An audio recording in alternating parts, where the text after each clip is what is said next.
Welcome to Open Studio Podcast, space for lettering artists, illustrators, and creatives who are determined to thrive in their passion. I'm Martina Flor, and I've been through the ups and downs of building a successful creative business.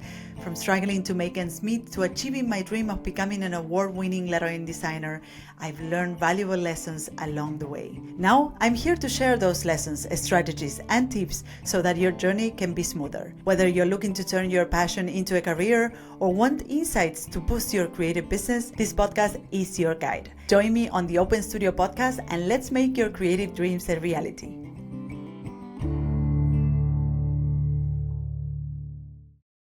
Hello and welcome to another episode of Open Studio. I'm your host, Martina Flor, and in this episode, we are going to speak about success. Specifically, what does a successful creative business actually look like? Success means something different for each one of us. So it's difficult to say, well, this is how a business should be, how a creative business should be, because a creative business should be built around your unique personality, your unique skill.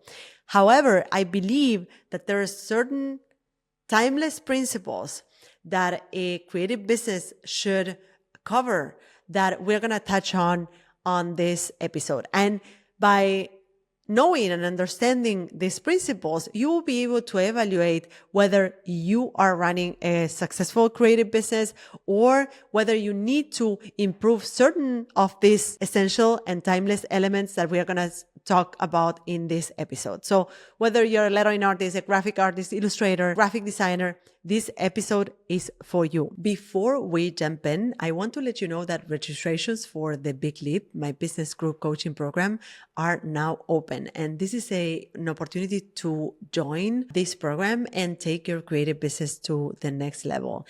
In this fourth edition of the program, we are expanding the experience with additional support, 2 business retreats, and longer access to the communities. And to keep the group intimate and make sure that I can give everybody personalized attention, I'm only accepting a limited number of members into this cohort, which is starting this October. So if you want to be part of this cohort this year and you want to work with me in 2024 and throughout 2025, I recommend you to head over to martinaflor.com/coach to apply and join the program. So if you want to have me as mentor this year, I recommend you to go check it out on martinaflor.com/coach. And there you will have all of the information about the program, all the new experiences and things that we added to the curriculum and to the experience, because we are providing a transformative experience to our students and members. And if you want to be part of it this year, and throughout 2025, then I recommend you to go and check it out on martinaflor.com/coach. All right, now let's go back to the topic for today. All right, let's get into it. What does a successful creative business really looks like? I really wanted to record an episode about this because I think a lot of creatives start out with big dreams, but the path to success, to building a successful business, isn't always clear. And many creatives find themselves struggling to balance doing the work they love with the practical aspects of running a business, like invoicing and client acquisition and client onboarding and all that stuff. And they might be overwhelmed by the day-to-day grind or also unsure of what a successful creative business looks like. You may be now running your own freelance business and thinking, is this how it's supposed to look like? Is this how it's going to be forever? And I want to clarify a few essential principles that you can go through so that you can evaluate your business and understand whether you're doing great, whether you need to tweak and shift some things, and whether you need to just flip the entire thing upside down and kind of start doing real changes to what you're doing. So understanding these important or timeless principles that I'm going to share with you today is important because it gives you kind of like a checklist that you can go through to evaluate how you're doing. And it helps you also align your actions so that you can really get back on track towards creating a business that is successful and it supports the life you want. Plus, being able to make these strategic decisions is what will allow you to move closer to your goals when it comes to, the kind of business you want to run, the kind of income you want to make. But also it makes it ensures that your creative work is not just a passion, but also a viable and rewarding career, something that will sustain your life. So the first element you need to evaluate is an easy one, and is that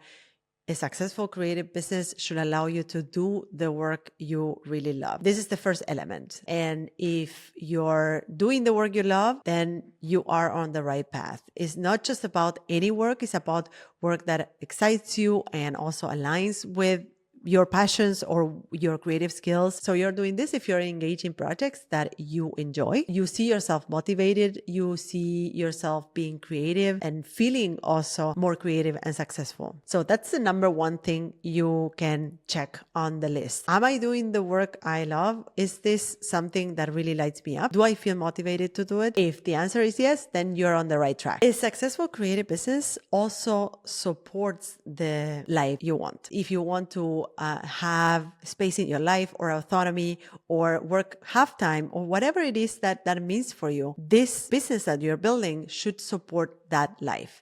This means that you need to get paid accordingly to support that lifestyle, and that you need to have a business that enables this type of life, or the type of life that you envision. So it's not about just doing the work you love, but it's also about, using that work to support a vision that you have for your own life. And this is perhaps where most creatives struggle, because they may be doing the work they love, but they are working 24/7 and they never stop thinking about work, and they feel burned out. And eventually the way they are carrying out with their creative career doesn't really support the lifestyle they want to have. So that's the second thing you can evaluate, whether the rates and the projects that you're doing and the life that you're having is actually the life you want to have as a creative, and whether your creative business is supporting that lifestyle. The third point in that checklist is whether you have systems and procedures in place. So a successful business has certain repeatable processes as systems, so that you don't need to reinvent the wheel every time. So for instance, this means having a streamlined way of handling client inquiries, managing projects, delivering the work, doing client onboarding, invoicing. All of these processes that repeat in your business, that are things that you do every day or every week in your business, should be systematized, because systems reduce stress and they make sure that you're also consistent, so that you are delivering a consistent experience for your clients and the people who work with you. And having systems, having procedures allows you to focus more on your creativity, on the creative work, and less on the administrative tasks. That means that you will invest less time managing the projects, doing client onboarding, invoicing, doing paperwork, because this will be systematized and you will have more time to do the creative work. So you can start thinking about this. Do I have systems in place in my business as a creative? Do I, as a freelancer, have certain procedures that I follow as if they were the Bible every time that I onboard a client? Do I have a process to create my work? Do I have a certain specified process to invoice projects? Do I have a certain procedure that I follow to start with the project and get clear about the briefing and all that stuff? Think about whether you have these systems, and if you don't, you can start writing them on a document. But these systems are the ones who allow you to clear your day from everyday tasks that are repeatable and allow more space for the creative work, which is eventually why you started this business on the first place. So the element number 4 in that checklist is that you are attracting the right clients consistently. So a successful creative business consistently attracts and onboards the right clients. This means that you're not just landing any project and working on any project that comes your way, but you are working on the kinds of projects and working for the kinds of clients that align with your vision and with your values, and that really need your unique expertise. When you have consistency in attracting the right clients, means that you have done the work that is necessary to attract those clients. So you have gotten clear about your vision and the value that you can provide and your values as a creative. And the clients that come to you are the clients that resonate with all of those elements. So think about this. Am I attracting clients consistently? Have I done the work to actually state my vision, speak about my values, share my story beyond the actual creative work, which is, of course, something you have to showcase in order to attract ideal assignments and clients? But have I done the work of first stating clearly what is my expertise? What is it that I'm great at so that I can attract the right opportunities my way? There's also the element number 5 of that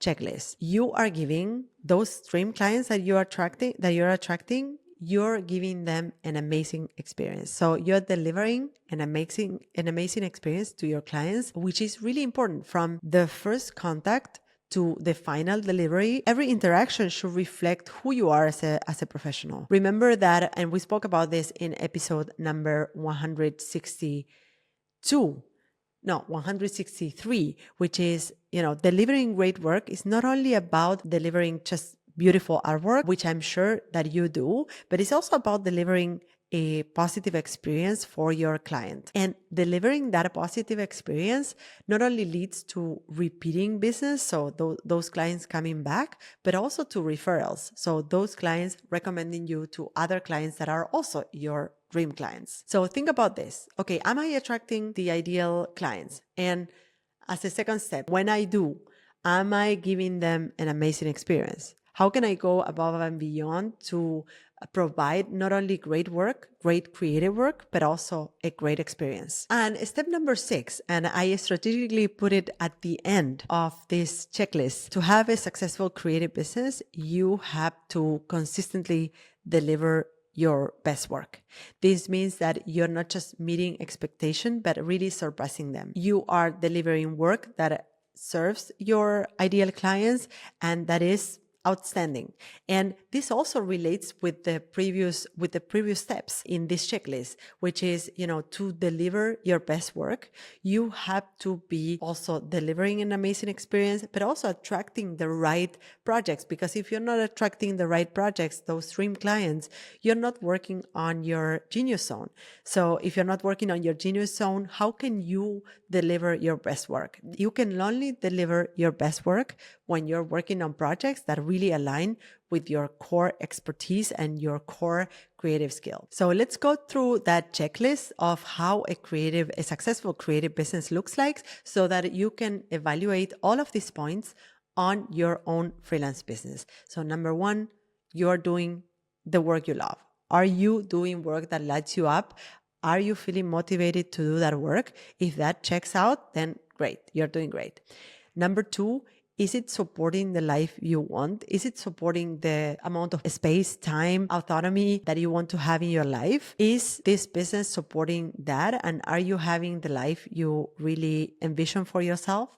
Number 3, do you have systems and procedures in place? Are you taking the repeatable tasks in your business, systematizing them so that you have more space to do creative work? Number 4, are you attracting the right clients consistently? Are you attracting projects in which you can operate in your genius zone? Number 5, are you giving them an amazing experience? So not only delivering great work, but also delivering a beautiful experience. And number 6, are you delivering your best work? Are you attracting projects that allow you to create work where you operate in your genius zone, in your expertise, and you deliver work that goes above and beyond your clients' expectations? So go through these 6 steps and evaluate whether, some of this need to be tweaked or improved in your own freelance business, and whether you need to really flip the coin and kind of start